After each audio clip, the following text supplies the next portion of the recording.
Ray malala o, misaotra anao noho ny fitiavanao sy ny famindramponao aminay tsiraray avy ray eo, satria mbola nomenao tombonandro izahay ahavelomanay. Misaotra ray satria amin'izao fotoana izao dia maro be ireo efa tsy manana tombonandro intsony fa efa maty ray eo. Jesosy a, miantso anao aho, hideranao, ankalazanao, anambara indray ny fahatsaranao, ampiambenanao anay, anamboaranao anay. Jesosy a, aoka ny fanahy masinao no hiteny amin'ny alalako, satria izao dia fitaovanao, mpiasanao ao fanahy masina ary vazinao. Ka raisy ny kontrola ny tenako manontolo, ny fanaiko, ny momba manontolo fanahy masino.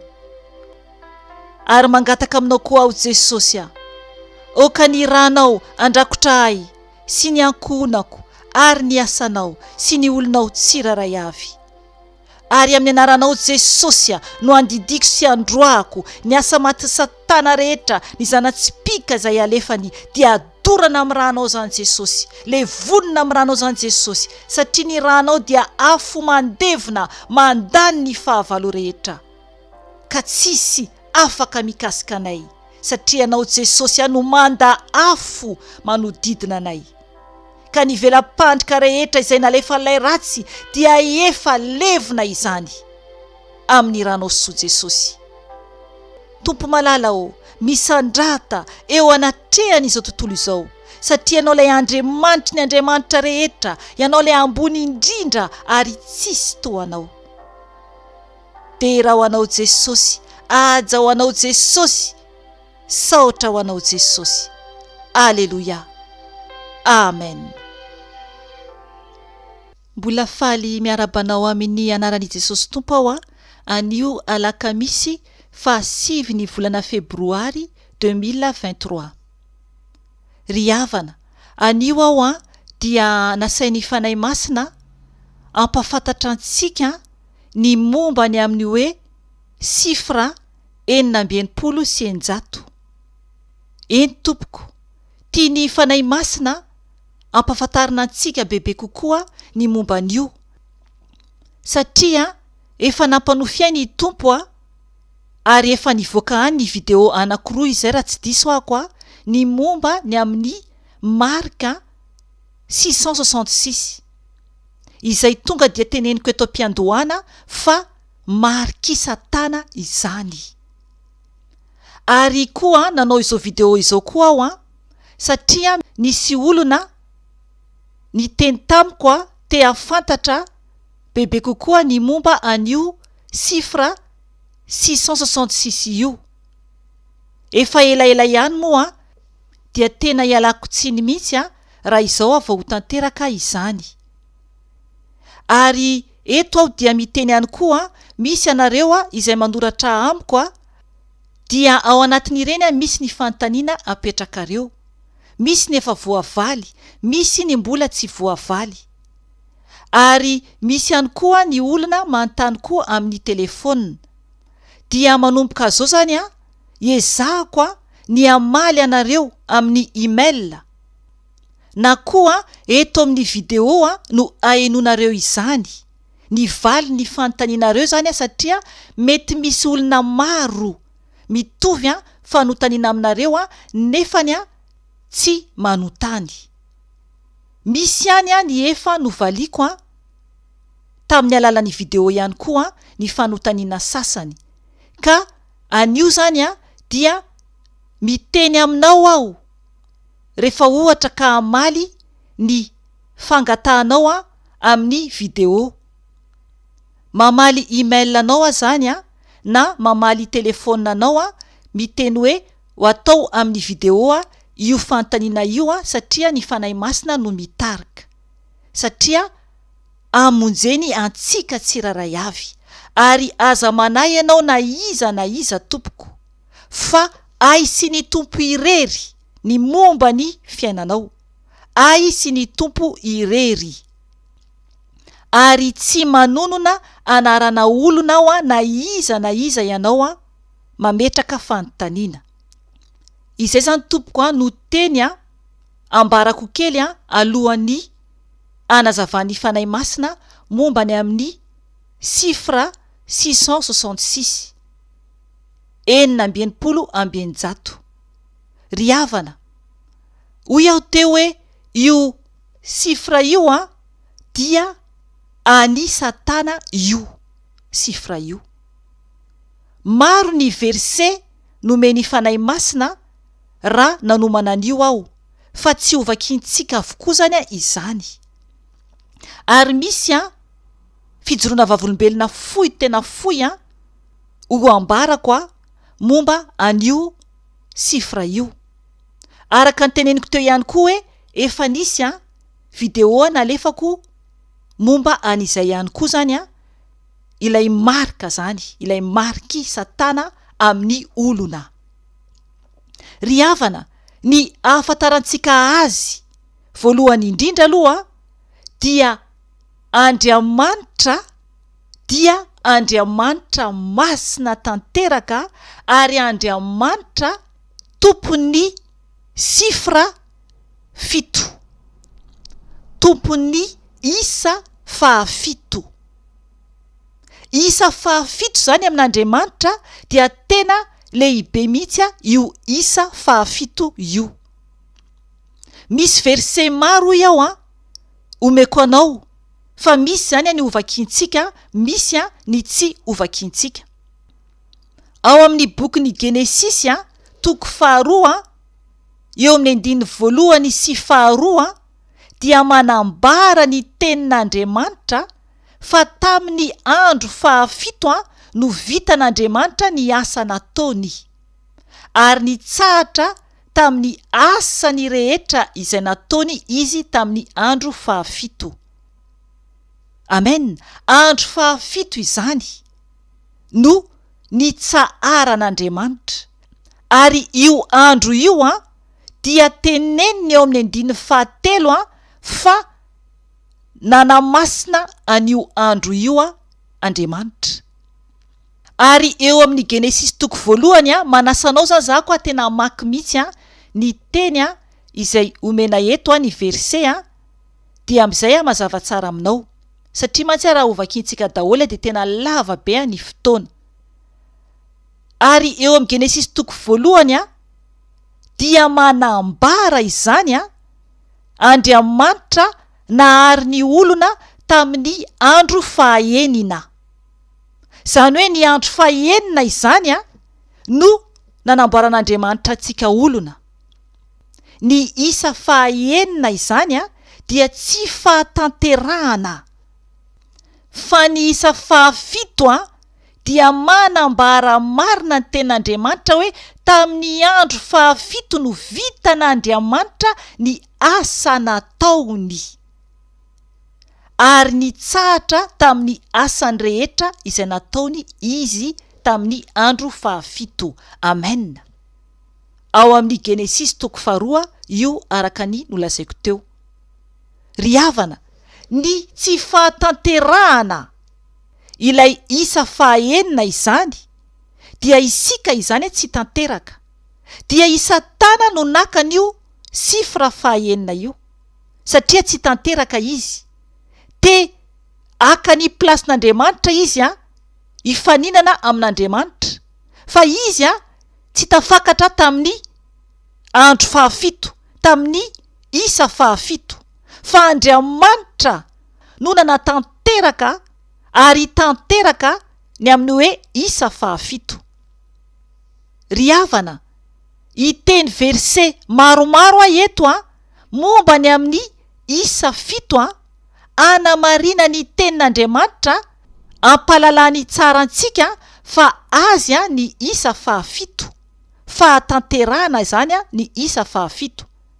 Ao amin'ny bokin'ny Apokalipsy toko 1 dia ho hitanao ao ny tenin'Andriamanitra manambara ny amin'ny fiangonana 7, ary koa ny fanahy 7 eo anoloan'ny seza fiandrianana, ary koa kitana 7, ary koa fanaovan-jiro 7.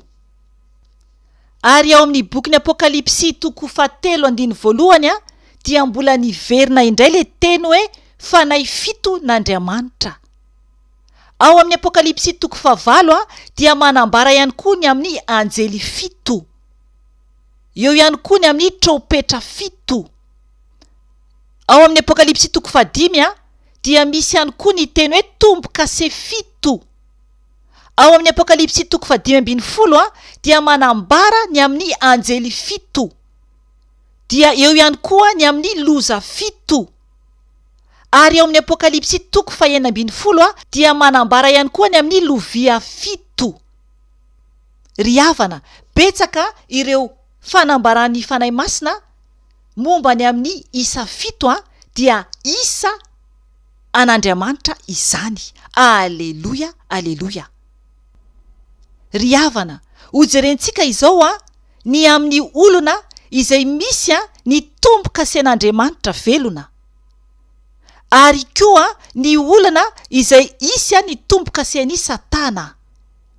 Zany hoe efa misy sahady zany amin'izao tsika miteny izao, fa ny fanahy no ahitana an'izany, fa tsy ny vatantsika. Marina fa mare isika eto hoe sifra 666. Olona manao tatoazy an'izany sifra izany. Eny tompoko, efa ny Satana izy satria efa soratany amin'ny tenany ilay izy. Efa amin'ny tenany zany, amin'ilay nofony. Fa io marika io zany efa amin'ny fanahintsika mipetaka. Na ianao izay mihaino ahy izao na izay miteny izao dia efa misy marika izany isika amin'izao andro iainantsika izao. Ho fantatrao hoe inona no marika eo amin'ny andrinao. Inona ny marika misoratra eo amin'ny fanahinao, eo amin'ny andrinao. Ry havana, ao amin'ny Apokalipsy toko 7 dia eo ny amin'ny fampiakarana. Oka aloha fantatritsika mazava tsara fa ny Apokalipsy dia fanambarana ny zavatra ho avy. Efa misy ny tanteraka. Fa isika zany zao dia efa miditra amin'ny andro mahaory. Alohany ampiakarana antsika. Eo amin'ny toko 7 eo isika ilay ho ampiakarin'Andriamanitra. Aleluia, aleluia. Aleluia. Eo no fotoana ampiakarany Jesosy antsika hoeny amin'ny raha ho an-lanitra. Azoazontsika an-tsaina zany izao hoe inona no zavatra mbola tsy niseho. Ry havana, eo amin'ny Apokalipsy toko 7 dia ho avy ny anjely anisy tombo-kase eo amin'ny andritsika. Amen. Eo amin'ny andritsika izay tena manaraka an'Andriamanitra ireriany. Anatin'ny fahamasinana tanteraka sy miaina ao anatin'ny fahamarinana. Ry havana, eny tompoko, ho avy ny anjely anisy tombo-kase. Efa nazavaiko teto io Apokalipsy toko 7 io oka ianao hijery ilay video. Dia amin'izay fotoana izay hiakatra amin'izay ho any an-danitra isika tsiraray avy. Amen. Engany ho tafakatra isika, tena hijoro tsara hatramin'ny farany. Dia hita eo amin'ny 5 isika tonga any an-danitra. Isika tonga any an-danitra. Ovakiko kely io Apokalipsy toko 7:5 io amin'ny anaran'i Jesosy Tompo. Rehefa afaka izany dia hitako fa indreo nisy olona betsaka tsy tambo isaina avy tamin'ny firenena rehetra, ny fokom-pirenena rehetra ary ny samihafa fiteny rehetra, nitsangana teo anoloan'ny seza fiandrianana sy teo anatrehan'ny zanak'ondry. Izy ireo ny akanjo fotsy lava sady ny tana sampandrofia teny an-tanany. Amen. Aleluia, aleluia. Zay zany manambara hoe efa any an-danitra isika. Amin'io Apokalipsy toko 7 io tafaka trantsika zany amin'io. Dia ao aorianan'izay ry havana ho avy am'izay Satana. Any amin'ny toko 12 no ho azera ety ambony tany i Satana. Efa nambara teto ihany koa izany. Izy sy ireo anjeliny, satria ho isy ady any an-danitra i Mikaela sy ny anjeliny dia hiady amin'ilay dragona, sy ireo anjeliny dia niady zany tamin'ilay dragona mban'ny anjeliny zany i Mikaela sy ny anjeliny, dia azera aty ambony tany i Satana. Io ilay Nofy naseho an-tompo tamiko, lay hitako izy mamindra ety ambony tany. Ry havana, tena ratsy ary masika izy. Tsy tiantsika izy, fahavalony isika. Fahavalontsika io. Ka oka isika tsy sangisangy aminy mihitsy. Ka oka isika tena hitandrina, tsy sangisangy mihitsy amin'ny fanahintsika. Fa very any amin'ny afibe isika, ary miandry izy anapoteny ampijaliany antsika. Ry havana, dia azera ety ambony tany izy amin'ny fotoana io zany. Zao izy mbola afaka mandeha eo anatren'Andriamanitra miapanga antsika, satria ny heriny mbola eo amin'ny rahona eo ambony eo izay voalaza ao amin'ny bokin'ny Efesiana, efa nambarako teto ihany koa zany ary koa any ambanin'ny tany izy any amin'ny afibe, any ambanin'ny ranomasina ihany koa. Ry havana, zava-doza ny azony tany amin'ny fotoana io. Zava-doza raha tavela ty isika. Dia eo amin'ny toko 12 oka ho vakinao mihitsy ny tenin'Andriamanitra mba hampaherenao. Eo amin'ny toko 12 dia manambara fa nidina amin'ny fahatezerana lehibe ety ambony tany izy. Fahatezerana lehibe, satria fantany fa kely sisa ny androny. Io zany ilay voalaza hoe dragona. Ary koa voalaza hoe devoly sy Satana. Ary koa ilay menarana ela, zany hoe tany ampiandohana tany amin'ny Genesisy. Afaka vakinao tsara io Apokalipsy io toko 12. Dia noho ny very havana nitsangana izy teo amin'ny fasiky ny ranomasina. Zany hoe anomboka anenjika iomana andravarava izay tavela eto amin'ny fotoana io. Izay mpanompoina Andriamanitra, izay zanak'Andriamanitra tavela eto dia tena ho ataony azalambo mihitsy, ho zava-doza. Ry havana, oka isika tena hoe atahotra ary iomana tsara ho any an-danitra. Eo amin'ny Apokalipsy toko 17 dia manambara i Jaona izay nampisehony Tompo ilay fahitana, fa nahita izy bibidia niakatra avy tao amin'ny ranomasina. Io Tompo ilay naseho any Tompo tamin'ny zanako tao anatin'ny Nofy, izay efa any amin'ny video any. Ary tena mampatahotra izany. Hoy izy hoe na ny masony fotsiny ara ilay hita tamin'ilay izy mbola tao anaty rano ilay teboka anankiroa dia efa tena mamparikoditra. Ry havana, zava-doza no ho avy, satria amin'izay fotoana izay dia hivoaka ilay devoly anankiray lehibe zany avy ao an-dranomasina. Ary ny anankiray koa dia mbola nisy koa niakatra avy tamin'ny tany. Hoy Jaona, zay ny teneny eto.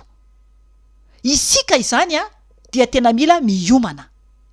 Ireo roa ireo ry havana dia fantatritsika tsara fa tena ery Satana mihitsy no hivoaka, devoly avany anaty lavaka ny mihitsy no hivoaka, satria Satana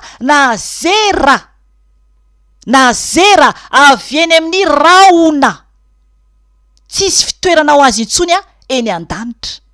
Ahoana re tompoko ny zava-doza azo izay ho tavela eto? Ny ten'Andriamanitra dia manambara fa ny olona rehetra, na ny kely na ny lehibe, na ny manan-karena na ny malahelo, na ny olona afaka na ny andevo, dia ampandraisy ny marika avokoa eo amin'ny tanany havanana na eo amin'ny andriny. Ampandraisy ny marika. Ary koa miteny ihany koa tenin'Andriamanitra fa ny ankohaka teo alohan'ny bibidia ny olona. Ny ankohaka, zany hoe manao azy ho toy ny Andriamanitra. Ary ny tenin'Andriamanitra dia manambara eo amin'ny 5:20, eo amin'ny toko 7:20 zany dia manambara ny mombany amin'ilay hoe sifra. Ovakiko amin'ny anaran'i Jesosy Tompo. Indro ny fahendrena, aoka izay manantsaina anisa ny isa mariky ny bibidia, fa isa mariky ny olona izany. Enina amby 900 izany isa marika izany. Amen. Isa hoy izy marika. Marika zany no teneny eto. Azahoantsika azy tsara dia eo amin'ny toko 4:20 andininy voalohany ovakintsika io amin'ny anaran'i Jesosy Tompo. Ary hitako fa indro ny zanak'ondry dia nitsangana teo amin'ny tendrombohitra Ziona. Ary nisy 4,400 sy iray hetsy nomba azy, samy manana ny anarany sy ny anarany rainy voasoratra eo amin'ny andriny. Amen. Ry havana, manambara ny tenin'Andriamanitra eto fa ny anarany raintsika no misoratra eo amin'ny andritsika. Iza no ray tomponao amin'izao fotoana izao? Anaran'Andriamanitra velona ve eo amin'ny andrinao, sa anarany Satana, anarany raintsika no voasoratra eo amin'ny andritsika? Ary efa misoratra sahady eo amin'ny andritsika amin'izao ora sy fotoana izao, raha tena ao amin'ny tompo marina isika. Raha ohatra moa ka tsy ao amin'ny tompo ianao dia i Satana izany no misoratra eo amin'ny andrinao. Zava-doza tompoko, zava-doza. Io ilay voalazana eo amin'ny toko 7:20 andininy 7:20 ilay hoe marika, ilay hoe isa mariky ny bibidia. Isa marika, marika ahafantarana hoe iza no raintsika. Ry havana, tezitra be Andriamanitra amin'ny faharatsiany zanak'olombelona. Sao de sanatria ka ao anatin'ny olona ianjerany fahatezeran'Andriamanitra ianao. Oka isika tahotra angovotra tanteraka eo anatren'Andriamanitra. Ry havana, Andriamanitra dia masina tanteraka, ary ny masina ihany sy ny manaraka ny sitrapony ihany no ho tafiditra any an-danitra, ary ho isy ny marikany, ary misy ny marikany. Ny tenin'ny fanahy masina teo hoe tsy manana na inona ato amiko izy. Zay zany nomeny koa verse anampiny an'izao fampaherezana antsika izao ao amin'ny Jaona toko 4:20 izany andininy 30. I Jesosy no ny teny an'io teny io, nampitandrina anireo mpianatrany fa ho avy ny andriana n'izao tontolo izao, nefa tsy manana na inona ao aminy izy. Zany hoe i Satana tsy manana na inona ao amin'Andriamanitra. Tsisy raisan'ny nofo sy ny fanahy. Andriamanitra dia fanahy, ary ny fanahintsika no tiany hovonjena. Ny nofontsika dia ho levona.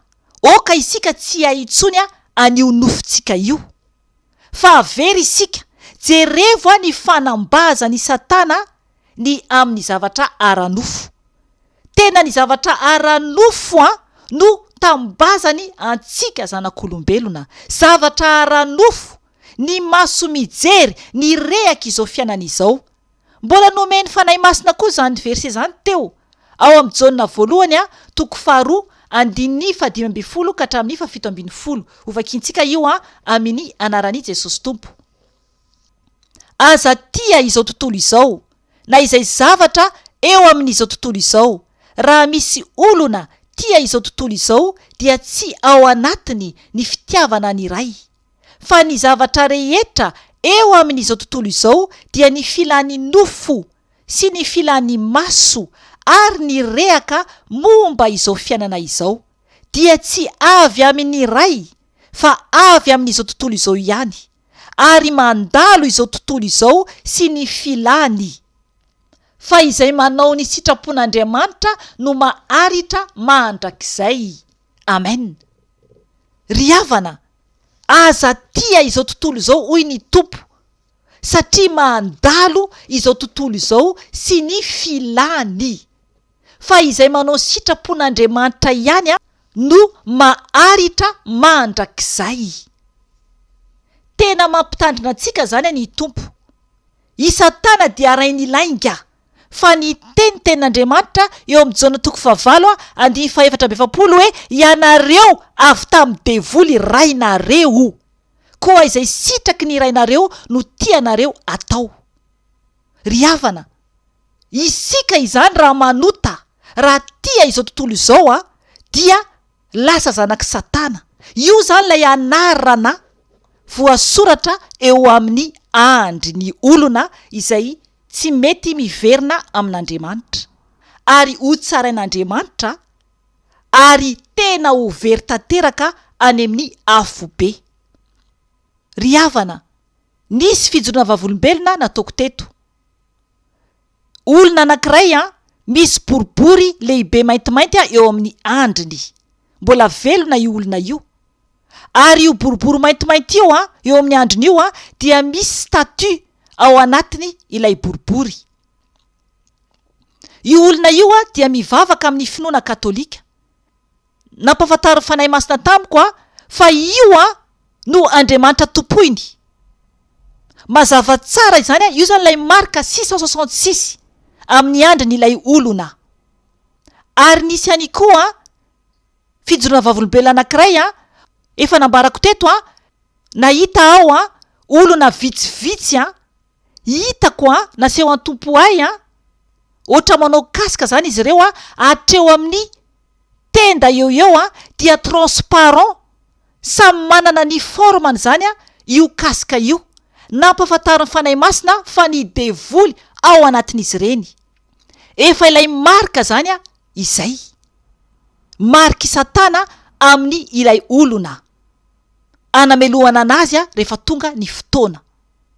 Nisy ihany koa olona mpanompo sampy efa nambarako teto teo amin'ny andriny ohatra na plaky, ohatra na briky hoy ao fa manifinify zany lay izy dia notsoahako, tena ongotana mihitsy amin'ny andrin'ilay olona, any anatiny any mihitsy no anatsoahana anazy zay vao afaka ilay izy, ary mbola tsy maintsy nokikisana ary ny sisiny ilay toerana nisy an'ilay izy teo amin'ny andriny olona io. Ry havana, izany dia ampatsahivy fanahy masina eto fa mariky Satana amin'ny olona izay tsy miaraka amin'Andriamanitra. Nampanofiay ny Tompo tamin'ny taona lasa, tsy tadidiko hoe oviana no andro nanofisako an'ilay izy, fa nanofy zany nahitan'izay madama namako taloha izay.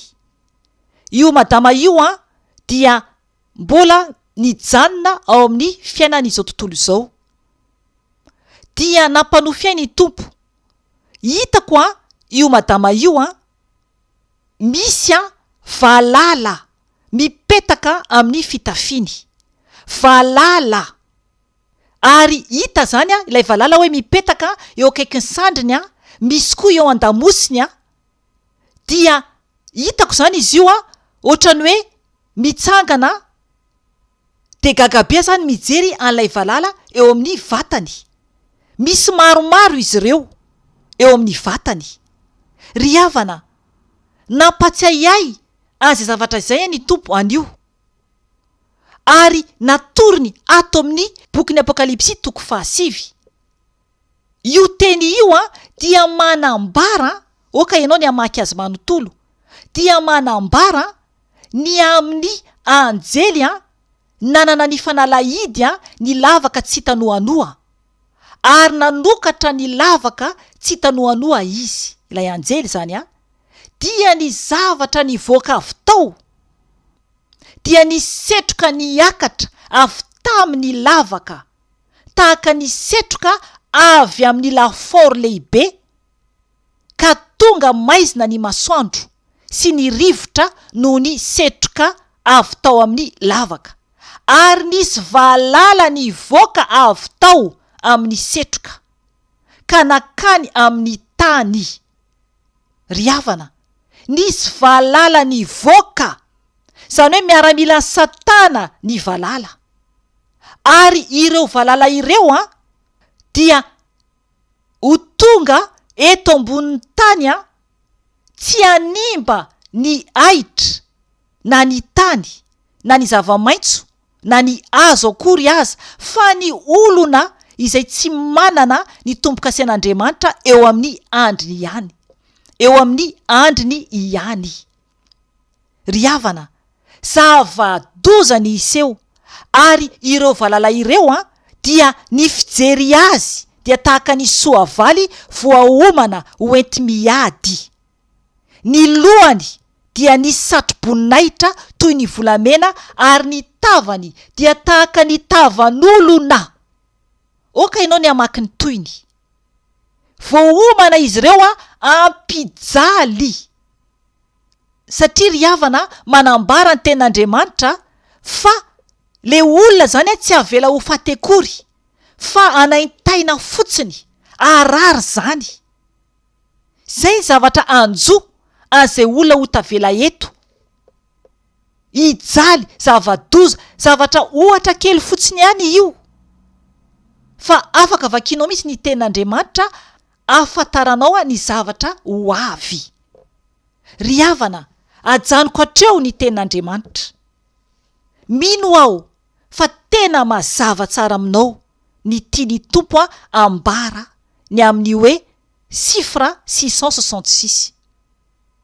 Ho avy ny antikristy, ho avy izy hipetraka eo amin'ny seza fiandrianany tany. Ny tany hoy aho, ity tany itoerantsika ty. Ho avy izy, ary izy rehefa tonga eo dia ho avy ampijaly ny olona. Oka isika hitandrina, oka isika hisafidy, mba tena ho anaran'Andriamanitra marina no manomboka sady amin'ny andritsika amin'izao ora sy fotoana izao. Fa raha ohatra ka mbola tia an'izao tontolo izao ianao, dia anaran'ny Satana ny eo amin'ny andrinao, ary efa azy ianao, raha ohatra ka tsy nibebaka, raha ohatra ka mbola tsy nanao divorce amin'izao tontolo izao, raha mbola tia vola, raha mbola tia tena, tia faharatsiana rehetra, tia fijangajangana, tia fifandirana, tia fialonana. Ry havana, marobe tsy voataisa izy ireo, marobe tsy voataisa ny Marika 666 izay mipetaka eo amin'ny andriny olona, ny fanompo-tsampy, ny fangalaram-badin'olona, ny osa, ny tsy mino, voalaza ao anatin'ny ten'Andriamanitra avokoa izany, ny mpimamo, ny mpiavonavona. Oka isika hiverina amin'Andriamanitra, oka isika hiverina amin'Andriamanitra. Ry havana, mifoaza fefa ho avy Jesosy ampiakatra antsika tsiraray avy, izay maharitra hatramin'ny farany ihany no hovonjena. Tsy afaka ny Tompo Andriamanitra, tsy afaka ny Tompo Andriamanitra ametraka ny anarany eo amin'ny andritsika raha maloto ny fiainantsika. Tsy afaka ho tempolin'Andriamanitra isika raha mbola misy loto ao amin'ny fiainantsika, na ny fitentsika fotsiny ary, raha mpiteny ratsy isika, raha misaina maloto isika, dia efa tsy hipetraka eo amin'ny andrintsika ny anaran'Andriamanitra. Miovary tompoko, fa tiantsika ny Tompo. Raha mbola omeny Tompo fotoana isika, dia mbola hiverina eto ihany aho. Voninahitra ho an'Andriamanitra irery ihany, ary fiadanana ho an'ny olona izay ankasitrahany irery ihany. Amen. Veloma tompoko.